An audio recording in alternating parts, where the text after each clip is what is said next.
This is what I would have made on this Raksha Bandhan if I had a brother. High protein Sattu Di Laddu, or you can even make Barfi out of it. Let's make it today. Coarsely grind roasted chanas. Now pulse, pulse, pulse. Boil the milk until you see the nice clotted cream on top. Add roasted chanas. Add tablespoon of ghee. Adding jaggery gur. Add cardamom.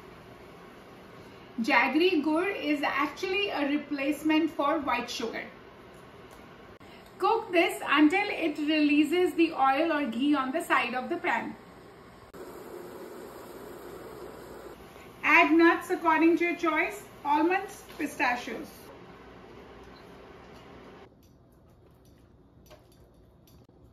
Setting our Sattu Burfi.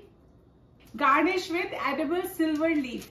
We wish everyone a very happy and safe Raksha Bandhan. Store in the fridge for 2 hours and then we will cut the pieces of Barfi.